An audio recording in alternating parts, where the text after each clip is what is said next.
Hi, Marbs here. Welcome to Intellivision Sunday.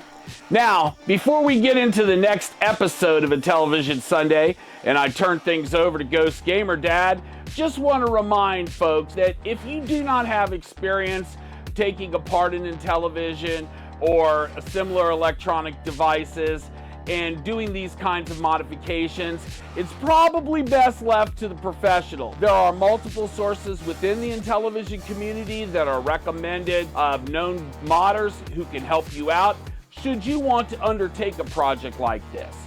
So let's turn things over to Ghost Gamer Dad and give him the wheel. Welcome back. I think we're ready for the next stage in our journey of building the ultimate Intellivision console, part of Intellivision Sundays. So in this episode, we are going to start disassembling everything and cleaning. And I'd like to talk a little bit about the tools you'll need. First, you need a screwdriver that has a nice long, narrow spine. If you have some of those screwdrivers with a wider body on the metal part where maybe you slide in, can flip the heads around and slide in the heads. Sometimes those are too big. But something like this works great. This is a clone iFixit kit. In terms of the head, you just need a Phillips head. I have a PH1 size here, I believe, and it seems to work for everything that we need to do, from taking apart the controllers to actually opening up the case. Pulling over the controllers to take a look here. These are a bit of a wire spaghetti, but not as much a wire spaghetti as it would be if we had our curly Q cables like we would on the Intellivision 1 and Intellivision 2. But as you can see, we have just 4 screws per controller. Just gently start taking those apart. Remember, this is an old console. Treat it with a little bit of ease, and slowly start taking that out. I do see a little bit of just moisture damage, a little bit of light rusting on these screws. It doesn't appear that anything bad has happened, like it's been setting in a cup of water or anything. Lots of grime, but we'll take care of that when we give it its hypersonic bath here. So that's the first console. Make sure you keep track of your screws and uniquely where you know they are for the controllers. Go ahead and move on to the second set controller here. Very easy. The screw heads are just a little bit rough, and you'll see in some of my other videos this is much easier for the Intellivision 1 and 3 and the Sears to take these apart compared to the Intellivision 2, which requires a little more finesse, has snap parts, lots of cost saving that makes things more difficult. Alright, now that we have the controller unscrewed, I like to take this apart starting more at the top. So as you start at the top, you'll see a few things come out. I'll open the second one in a better way, but we have the front cover. We have the disc itself, so this is where the metal piece is. We have the spring, which kind of gives that tap you feel when you're loading things. And most importantly, when you open these up and you want to find this to make sure you don't lose it, there's this little kind of plastic piece that goes in between the first layer and the second layer. And you want to make sure to put that somewhere safe and not lose it, because it is very important to the successful use of the controller in providing the right type of friction for what it needs. On the sides, we have the buttons. You can just pull those right off. They're a nice kind of plastic feel, much better than Intellivision 2, which has some built-in kind of plastic buttons. You can see kind of how, as you start to take this apart and take a look at the insides, you can see how the buttons work.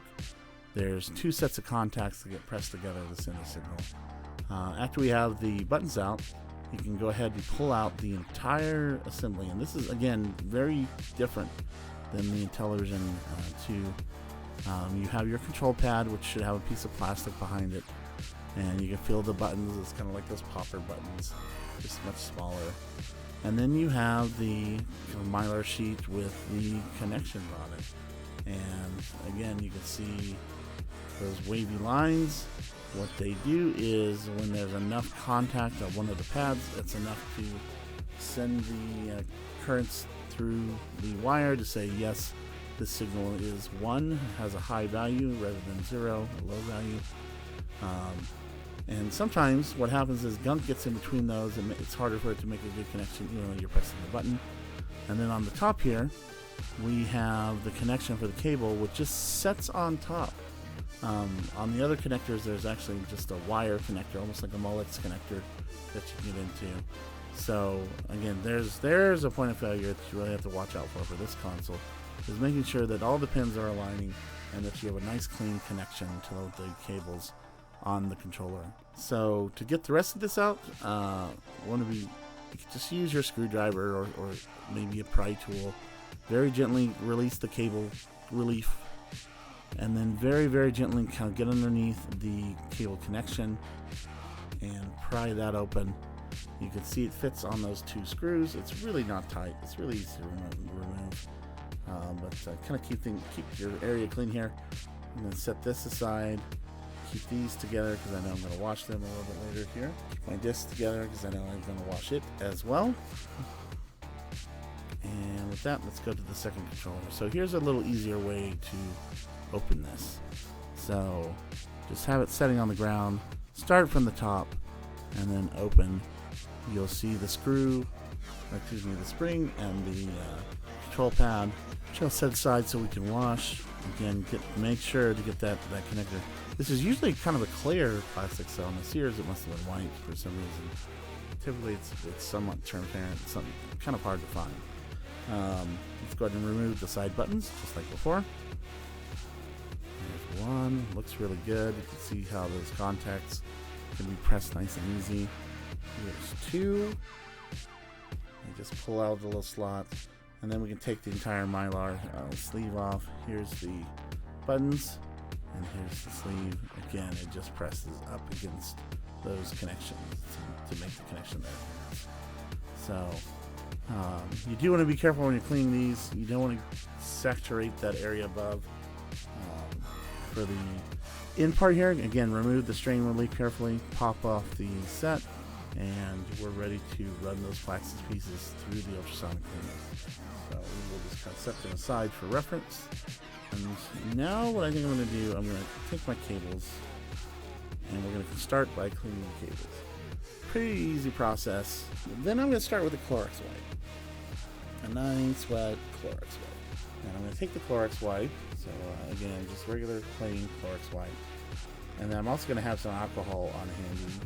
It's nicer if 91% if you have a spray bottle for that. So with the Clorox wipe, I'm going to take one of the cables. I'm going to start up the power plug in and just make sure, and start scrubbing. I'm going to just make sure that everything is wiped down, that the grime is picked up, that there's not a weird greasy feeling on the cable or places where people have spilled pop or grabbed with gummy bear fingers. And just start wiping down the cable. Wipe all the way down the cable until you get towards the end, and make sure that everything looks okay. For the most part, these cables were very, very clean, but this will help with the smell. It also gives you a chance to kind of take a look at the cable, make sure there's no kinks or bends or pinches that you can see that might be causing any errors. Now what I'd like to do is, I think I'm going to wrap up my cable. I'm also going to adjust these pins to raise up a little bit so they'll make a better connection with the connection above. I have a handy dandy set of pliers that I can use for that. So that's what will be next. That's what I'm doing off screen, is finding those pliers and then wrapping up the cable so it's easier to work with without getting mixed up and turning into a spaghetti mess. Okay, so we've got things all wrapped up here. Let's go ahead and take a fresh Clorox wipe and start doing the same for the next cable. Again, all the way down. Just get everything nice and clean. Watch for any abrasions. Watch for any sharp bends that the cable might be broken in. Luckily, these are pretty easy to find. There's enough Sega Genesis extension cables out there that would work for this. Just a matter of cutting it apart and making do with the work that you need to do. Just going through and really cleaning it well, making sure the surface looks great. To be better about making sure to be on camera here. But I was going through, I do see one light fray mark. Looks like it's set against something hot just a little bit. It doesn't go all the way through to the wires, so that's a good sign. But it'll be something we'll want to watch if this is our trouble controller. And I believe it is. So let's go ahead and wrap this up as well.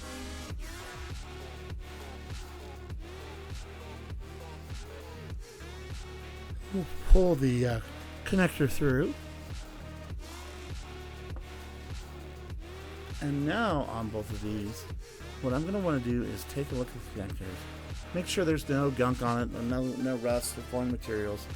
And we're actually going to clean those up. I'm going to grab a pair of pliers and pull them up a little bit. But before I move on to the next stage, we just want to make sure that our work area stays clean. There may be some leftover flux or other items that get put on the board.